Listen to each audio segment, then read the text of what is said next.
Colonel के मारे जाने के बाद पृथ्वीवासी आत्मसमर्पण कर देते हैं। जैक और पिंडोरा वासी सभी को वापस पृथ्वी पर भेज देते हैं, लेकिन कुछ लोग रुकते हैं जो शुरू से पिंडोरा के लिए वफादार थे। उनके साथ एक बच्चा भी रुकता है क्योंकि वो इतना छोटा था कि वो स्पेस ट्रेवल नहीं कर सकता था। उसका नाम स्पाइडर है और वो कर्नल का ही बेटा होता है। इधर जैक को कबीले का सरदार बना दिया जाता है। उसके 3 बच्चे हैं, बड़ा नितेम, दूसरा लोआक और लड़की टुक। साथ ही डॉक्टर कीरी के भी एक बेटी होती है। वो लोग उसका नाम भी कीरी ही रखते हैं। जैक और उसका परिवार कीरी को गोद ले लेता है। ये सभी साथ हंसते खेलते बड़े हो रहे होते हैं। इनके साथ स्पाइडर भी बहुत अच्छे से घुल मिल जाता है। वो उनको अपने परिवार के जैसा ही मानता है। लेकिन जैक की पत्नी नितेरी, जिसको वो अपने दुश्मन कर्नल के बेटे होने की वजह से पसंद नहीं करती, जैक अपने बड़े बेटे को शिकार करना सिखाता है। अब वो पल जैक के लिए बहुत इमोशनल होता है। इनका समय खुशियों से बीतने लगता है। तभी एक रात अचानक से जैक और नितेरी को आसमान में शिप दिखाई पड़ते हैं। दोनों घबरा जाते हैं और वो सभी शिप उतरने से पहले ही उनके जंगल और जानवरों को जला डालते हैं। इतनी ज्यादा तबाही देखकर जैक परेशान और नितेरी टूट जाती है। इस बार वो पहले से भी कहीं ज्यादा तादाद में मशीनरी लाते हैं। फिर 1 साल बीत जाने के बाद पृथ्वीवासी कर्नल का क्लोन एक अवतार में बना लेते हैं, जिसमें वो उसकी सारी याददाश्त डाल देते हैं। पर उसको ये याद नहीं रहता कि वो मरा कैसे था, क्योंकि उसकी वो सारी यादें कर्नल खुद वीडियो में सेव करता है जब वो जिंदा था। और वो मरने से पहले की सारी कहानी वो अपने अवतार को वीडियो के जरिए सुनाता है। इधर जैक अपने कबीले की मदद से उनके गोला बारूद की सप्लाई पर हमला करके उनको लूट लेता है। इधर कर्नल अपने साथियों को पिंडोरा पर फिर से हमला करने और किसी भी हालत में जैक को पकड़ने का प्लान बनाता है और फिर अपने साथियों के साथ पिंडोरा पर अपने लोगों के मिलिट्री बेस पर पहुंचता है। वहां वो अपने जर्नल से मिलता है। जर्नल उसे बताती है, हमने पिछले 1 साल में इतना ज्यादा काम और कंस्ट्रक्शन किया है जितना पिछले 30 सालों में नहीं हुआ था, और हमें इस ग्रह को अपने लोगों के लिए पर्याप्त बनाने से पहले इन पिंडोरा वासियों का इलाज करना होगा, क्योंकि ये अब पहले से ज्यादा हमला करने लगे हैं, जिसकी वजह से हमको जान और माल का बहुत नुकसान हो रहा है। फिर वो जर्नल कर्नल को वहाँ भेजती है। कर्नल उसी जंगल में उतरता है जहाँ उसकी मौत हुई थी। इत्तेफाक से जैक के बच्चे और स्पाइडर भी वहाँ खेलने आते हैं। वो वहाँ कर्नल और उसकी टीम को देखकर समझ जाते हैं ये कबीले के नहीं बल्कि पृथ्वीवासियों के अवतार हैं। कर्नल वहाँ पड़े बैटल रॉबर्ट सूट को चेक करता है और उस पर अपना ही नाम देखकर समझ जाता है कि ये कंकाल उसी का है। फिर वो अपने सीने में घुसे तीरों को देखता है। तभी जैक का बेटा लोआक अपने वॉइस डिवाइस की मदद से जैक को वहाँ की सारी स्थिति बता देता है। जैक और नितिरी सारी बात सुनकर परेशान हो जाते हैं और वो उन बच्चों को बिना कोई आवाज करे वहाँ से निकलने के लिए कहते हैं। अब बच्चे वहाँ से निकलने लगते हैं, पर कर्नल के आदमी उन सबको पकड़ लेते हैं। कर्नल उनकी उंगलियों को देखकर समझ जाता है कि ये हाफ ब्रीड हैं, क्योंकि पिंडोरियंस की 4 ही उंगली होती है और इनकी 5 थी। कर्नल लोआक को देखकर पहचान लेता है कि ये जैक का ही बेटा है, लेकिन स्पाइडर कर्नल को देखकर अजीब सा महसूस करता है। अब कर्नल लोआक से उसके पिता के बारे में पूछता है, पर वो उसको कुछ नहीं बताता। तो कर्नल जैसे ही कीरी को मारने जाता है तो स्पाइडर भड़क जाता है। कर्नल उससे उसका नाम पूछता है। वो अपना नाम बताता है तो कर्नल को पता चलता है कि स्पाइडर उसी का बेटा है। वो उससे पूछता है, उन्होंने तो सबको पृथ्वी पर वापस भेज दिया था, तो तुम क्यों नहीं गए? तो स्पाइडर बताता है, मैं बच्चा था और इतने छोटे बच्चे स्पेस ट्रेवल नहीं कर सकते थे, इसलिए। फिर कर्नल जर्नल को अपनी लोकेशन बताता है। जर्नल उससे 10 मिनट में वहाँ पहुँचने को बोलती है। इतने कर्नल अपनी आखिरी समय का रिकॉर्डेड वीडियो देखता है जो उसे अपने बैटल रॉबर्ट सूट की मेमोरी में मिला था। अब उसको पता चलता है कि वो आखिर कैसे मरा था। अब कर्नल जनरल के आने का इंतजार करता है, पर उससे पहले ही जैक और नितेरी वहाँ आ जाती है और फिर उनकी कर्नल और उसकी टीम के साथ लड़ाई होती है, जिसमें वो अपने बच्चों को बचा लेते हैं। पर एक धमाके के प्रेशर से स्पाइडर बेहोश हो जाता है। कर्नल उसको उठाकर अपने साथ ले जाता है। कीरी रोते हुए जैक से कहती है कि वो स्पाइडर को ले गए हैं। जैक उसको गले लगाकर उसकी हिम्मत बांधता है। इधर जनरल स्पाइडर को टॉर्चर करके उन सभी का पता पूछती है, पर स्पाइडर उसको कुछ नहीं बताता। कर्नल को ये सब अच्छा नहीं लगता कि वो उसको इतना ज्यादा टॉर्चर कर रही है, तो अचानक से उस टॉर्चर को रोक देता है। उस टॉर्चर की वजह से स्पाइडर की नाक से खून निकल आता है। अब कर्नल जनरल से कहता है कि ये मुझे जानता है, मैं अपने तरीके से इससे बात उगलवा सकता हूँ। तो जनरल उससे कहती है, ये तुम्हारा बेटा नहीं है, और कहकर वहाँ से चली जाती है। पिंडोरा पर जैक अपनी पत्नी से कहता है कि अब हमको ये जगह छोड़नी पड़ेगी, क्योंकि स्पाइडर कर्नल के पास है और वो उससे सब उगलवा लेंगे। नितिरी वहाँ से जाने से मना करती है, तो जैक उसे समझाता है कि वो सिर्फ मेरे और तुम्हारे लिए ही यहाँ आए हैं, और अगर हम यहाँ रुके तो सारे कबीले को खत्म कर देंगे। इस बात को समझती हुई वो रोती हुई जैक के गले लग जाती है और चलने के लिए मान जाती है। इधर कर्नल स्पाइडर से बात करने आता है। वो स्पाइडर को अपना लॉकेट देता है। स्पाइडर उसे देखते ही तुरंत फेंक देता है। असल में वो अपने पिता से नफरत करता है, क्योंकि वो जानता है कि उसके पिता ने लोगों पर बहुत अत्याचार करे और बेगुनाहों को जान से मारा है। कर्नल स्पाइडर से उनसे कहता है, मैं चाहता हूँ तुम बस मेरे साथ चलो, इससे तुम यहाँ बंधे नहीं रहोगे और मैं तुम पर किसी बात का दबाव भी नहीं दूंगा। अगली सुबह जैक अपना पद त्याग करके अपने परिवार को लेकर वहाँ से चला जाता है और बहुत दिनों तक एक लंबा सफर तय करने के बाद मेटकानिया लीफ आइलैंड पहुँचता है। उस आइलैंड पे रहने वाले कबीलों का रहन सहन उन लोगों से बिल्कुल उलट होता है। वो कबीला आसमान की जगह पानी के अंदर का शिकारी होता है। उस कबीले के लोग जैक और उसके परिवार का मजाक उड़ाते हैं क्योंकि उन सब के मुकाबले जैक और उसके परिवार की पूंछ बेहद पतली होती है, हाथ भी पतले होते हैं और उन सब के सामने वो बहुत कमजोर दिखाई पड़ते हैं। तभी उस कबीले का सरदार अपनी पत्नी के साथ वहाँ आता है और वो जैक से पूछता है, तुम यहाँ क्यों आए हो? जैक कहता है, हम यहाँ आपके कबीले में शामिल होने आए हैं। तो सरदार उससे कहता है कि तुम जंगली वासी हो और हम पानी के, तुम्हारी कोई भी कुशलता यहाँ काम नहीं आएगी। जैक कहता है, हम जल्दी सीख लेंगे। तभी सरदार की पत्नी बोलती है, ये हमारे जैसे पानी में तेज नहीं तैर सकते। और कीरी और बच्चों का हाथ देखकर कहती है, ये कोई सच्ची पैदाइश नहीं है, इनके शरीर में शैतान का खून है। तो जैक उसको अपना हाथ दिखाता है और कहता है, मेरे भी वैसे ही हैं और माँ एवा ने मुझे जीवन दान दिया है, उन्होंने ही मुझको कबूल किया है और अब मैं तुम में से एक हूँ। तभी नीतीरी बताती है, तुम सब जानते हो कि मेरे पति ने अपने दम पर पृथ्वीवासियों को हराकर हमारे कबीले को बचाया है। तो सरदार की पत्नी कहती है, और तुम अब खुद को छुपाते फिर रहे हो। जैक दोनों को शांत कराता है। तो सरदार जैक से कहता है, मैं तुम्हारी लड़ाई यहाँ तक नहीं लाना चाहता। तो जैक कहता है, मैं यहाँ लड़ाई नहीं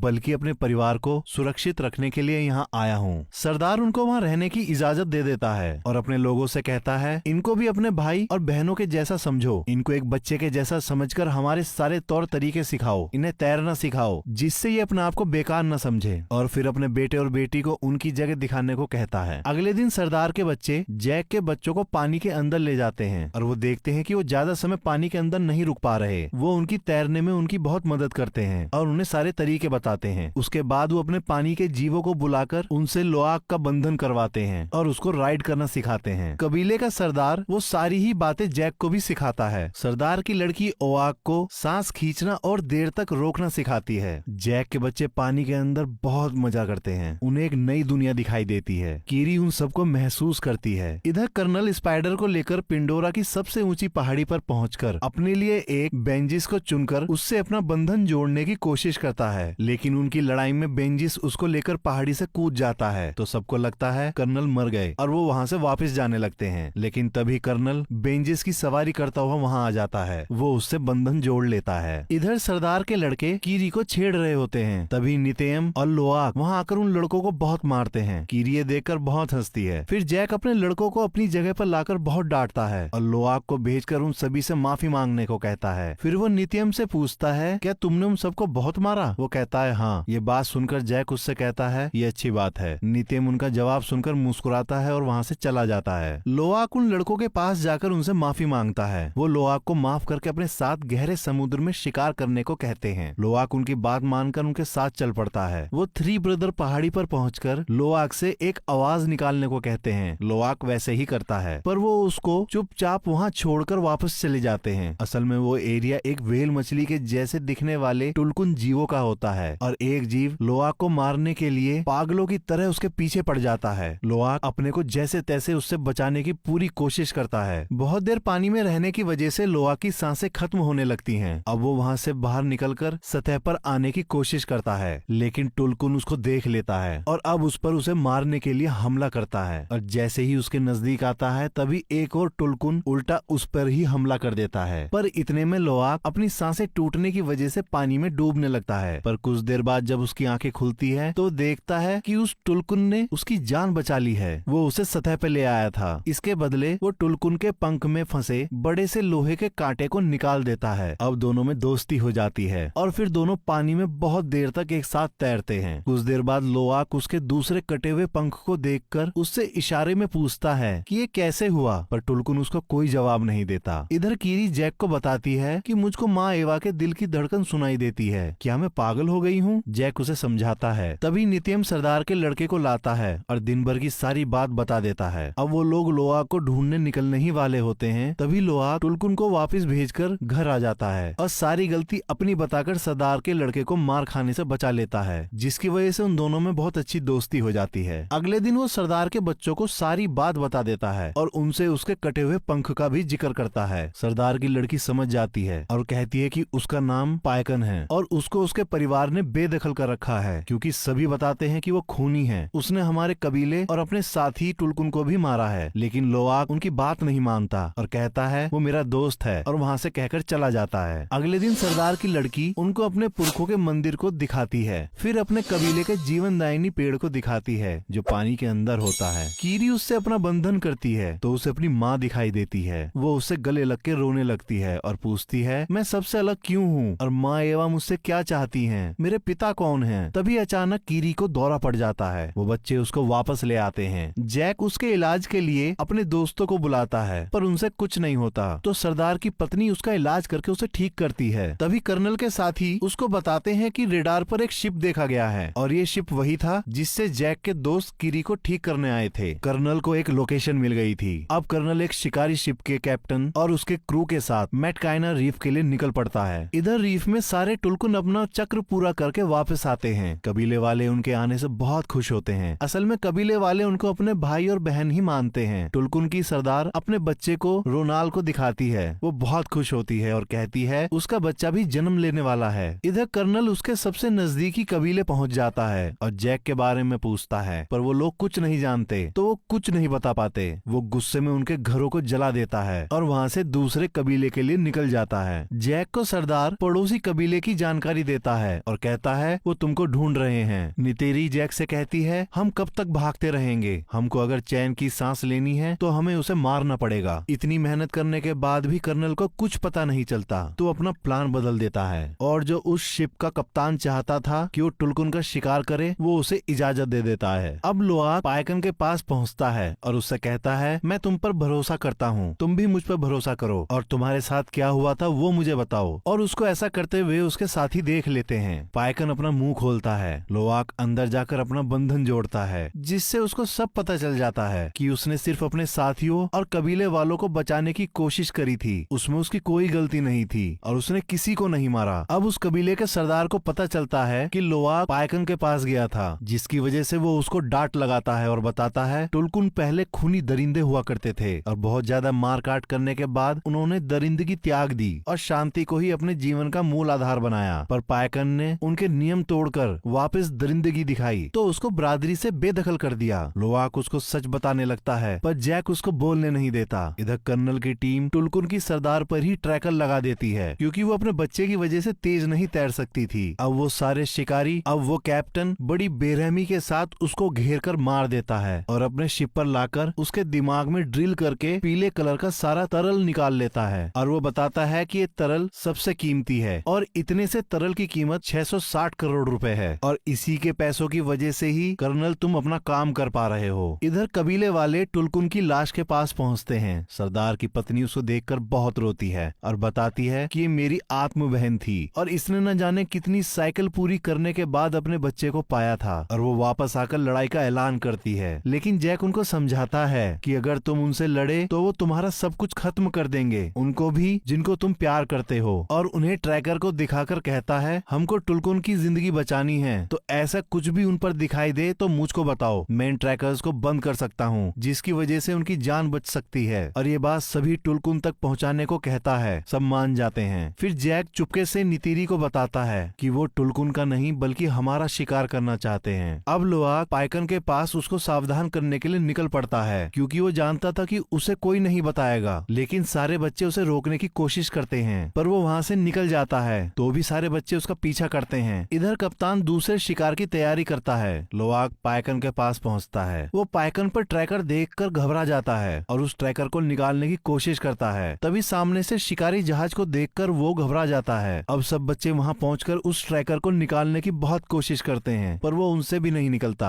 फिर लोआक अपने पिता को सब बता देता है। तभी जैक सरदार को बता देता है। वो सब तैयार होकर उनकी तरफ निकल पड़ते हैं। कर्नल उन बच्चों को टुलकुन के पास देखकर बहुत खुश होता है। बच्चे ट्रैकर को निकाल देते हैं और उसे समुद्र में फेंक देते हैं और खुद भी समुद्र में अंदर छुप जाते हैं और पायकन बचकर निकल जाता है। कर्नल छोटी सबमरीन से उनको पकड़ने का आदेश देता है। कुछ देर मशक्कत करने के बाद वो सरदार की बेटी और टुको जाल डालकर पकड़ लेते हैं। लोआक भी उनको छुड़ाने के चक्कर में पकड़ा जाता है। स्पाइडर ये देखकर उनके पास भागा आता है पर वो लोग उसे पकड़कर वापस अंदर ले जाते हैं। कर्नल उन तीनों बच्चों को वहीं बाहर डेक पर बांध देता है और जैक से अकेले आने को बोलता बोलता है, नहीं तो बच्चों को मार देने की धमकी देता है। जैक खुद को सरेंडर करने को तैयार हो जाता है। पाइकन पानी के अंदर से लोआक को शिप पर बंधा देख गुस्से से पागल हो जाता है और समुद्र के अंदर पत्थरों को तोड़ने लगता है। अब वो उसको बचाने की ठानकर अपने सारे नियम फिर से तोड़कर शिप पर कूद पड़ता है और वहाँ सब कुछ तोड़ने लगता है। उसको देखकर शिप का कैप्टन उसका शिकार करने के लिए वहाँ आ जाता है और ये सब देखते हुए कबीले वाले भी लड़ाई में कूद पड़ते हैं। कप्तान पाइकन पर रॉकेट छोड़ता है पर वो अपने सिर नीचे कर लेता है, जिससे रॉकेट उससे टकराकर कप्तान के शिप पर ही फट जाता है। ऐसा देख कप्तान हैरान हो जाता है। अब उन सभी लोगों में बड़ी भयंकर लड़ाई शुरू हो जाती है और सब अपने दुश्मनों को मारने लगते हैं। इधर पानी के अंदर कीरी अपने बंधन को उनके जीवनदायिनी पेड़ से जोड़कर कर्नल की सबमरीन्स को तोड़ देती है, जिसको देखकर सरदार के लड़के बड़े हैरान होते हैं। शिप के अंदर स्पाइडर भी शिप के कंट्रोलर को तोड़ देता है, जिसकी वजह से शिप चट्टान से जाकर टकरा जाता है और उसमें पानी भरने लगता है। कप्तान अब पाइकन को पकड़ने के लिए तार से बंधे एंकर को उस पर शूट करता है, पर पाइकन बड़ी चालाकी से उससे बचकर अपने सिर से जानबूझकर उस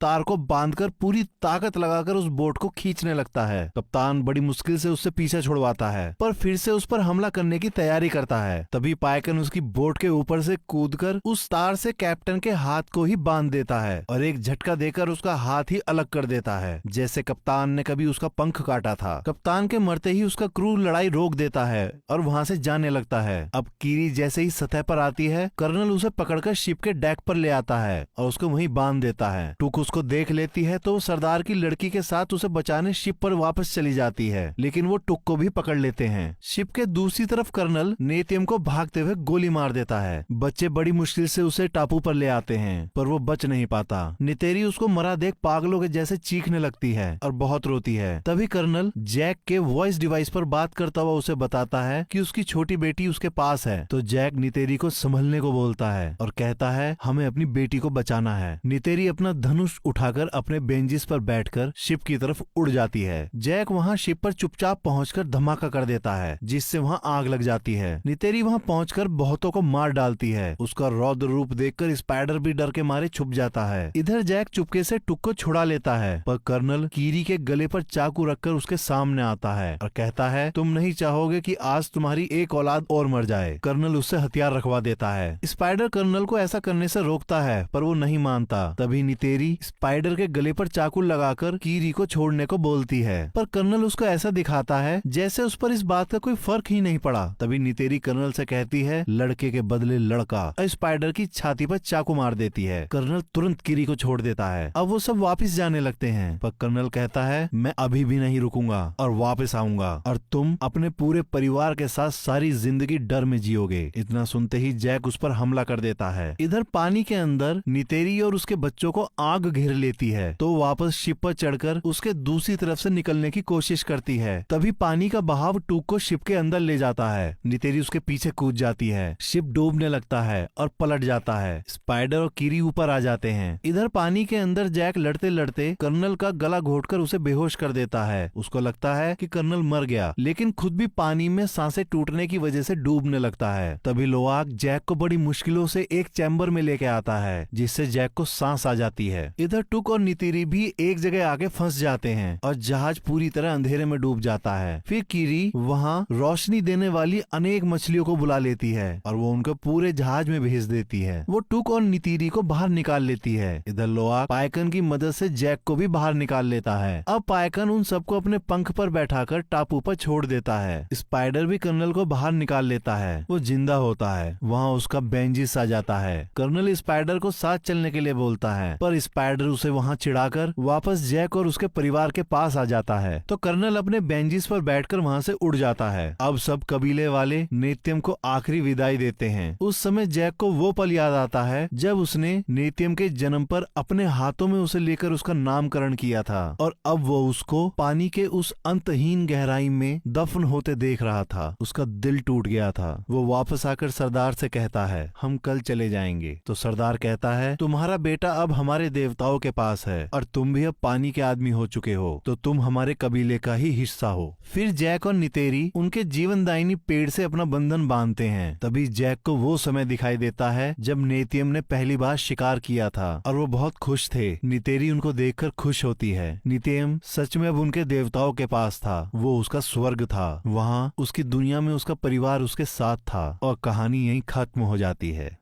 आशा करता हूँ कि आप सभी को ये एक्सप्लेनेशन पसंद आई होगी। और भी मूवी के एक्सप्लेनेशन सुनने के लिए आप हमारे इस चैनल को लाइक करें, सब्सक्राइब करें और साथ ही बेल आइकन दबाना ना भूलें।